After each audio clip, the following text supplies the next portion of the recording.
Hi, my name is Tom, and this microphone isn't plugged in. So, I'm not going to put you guys through that again. This time we're going to teach you a lot differently, and we're going to teach you a lot more as well. So, if you come with me, I'll teach you some... Oh, that one hurt. So, let's tell you about this paper and move on.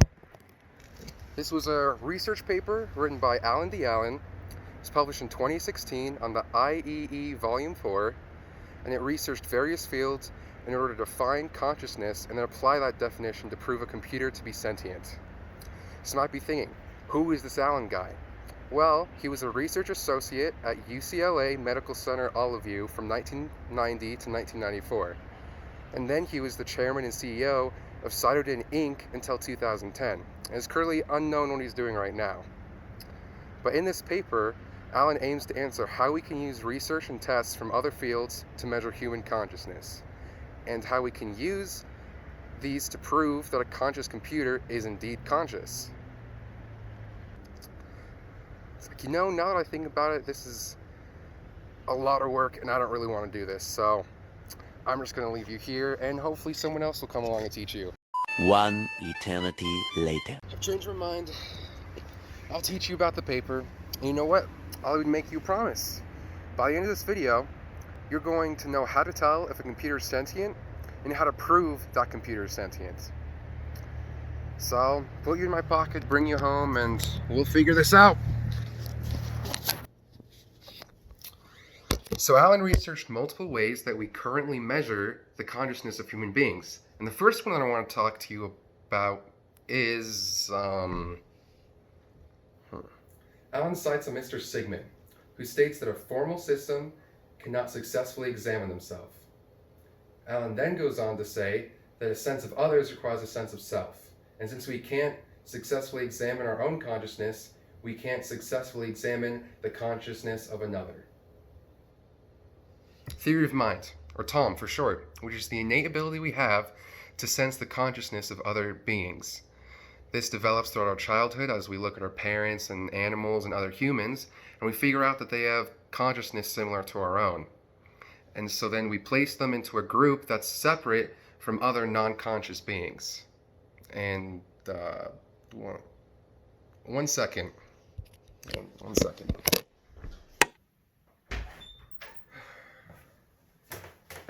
That definitely wasn't legal. Well, in a clinical sense, we use the Glasgow test, which is a score of 1 through 4 that you're given in brainstem reflexes, motor response, eye responses, and respiration.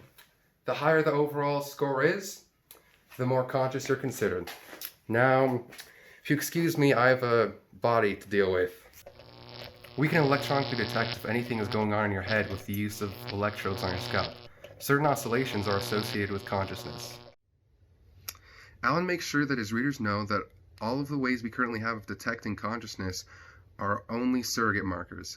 A surrogate marker is a measurable parameter that suggests the state of a parameter not being measured.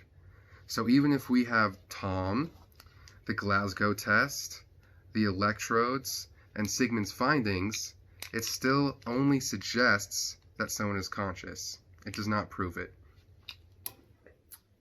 Welcome to this part of the video. Now I will tell you Allen's 3 conclusions from his research. Conclusion 1. We have no way of scientifically identifying or confirming consciousness. This is because every way we have to declare consciousness are surrogate markers. Conclusion 2. A sentient computer seems infeasible, particularly at this time. Conclusion 3. We must have a better grasp of what consciousness truly is in a scientific sense before we begin to discriminate consciousness from unconsciousness. Okay, so I brought you here. I did that because I want to tell you some caveats of the paper because I like criticizing people. So the first one is that Allen doesn't talk about the future, only what we know now, and he doesn't talk about any theoretical explanations that could be proven in the future that we're currently looking at right now. And he doesn't discuss how a computer mimicking a human could be conscious as far as we know. And so I just wanted to criticize him, so that's all. And I'm putting you in this box now. Bye. What the heck? Hey, I haven't seen you in like 40 years. Well, I guess now is as good a time as any to tell you about the conclusions that we can draw from that research paper. So let me just get those notes up from, what was it, 2020? Yeah. Okay, so the first conclusion that we can draw is that since all the ways we define consciousness are surrogate markers, the identification of consciousness is an inference based on observation rather than a provable fact. The second conclusion that we made is that we can't prove our consciousness because we don't know what it is. And the third and final conclusion that we came to is that if computers do eventually become sentient, we'll have some serious civil rights problems. Yeah, that's correct. And you are in the wrong dimension, so I'm actually going to send you back to your dimension. And there you go. See you in the future. Oh, hey. I haven't seen you in like, what, 7 hours? Hopefully that was enough time for somebody else to finish the video because I really didn't want to do that. So I guess I'll just end it.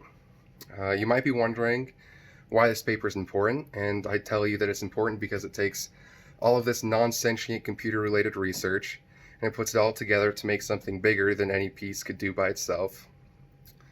And it does that in order to educate the future explorers of sentient computers on how to prove that their creations are conscious. So before I leave you, I'll give you one question to ponder, which is that, can you prove anyone but yourself's consciousness? Bye.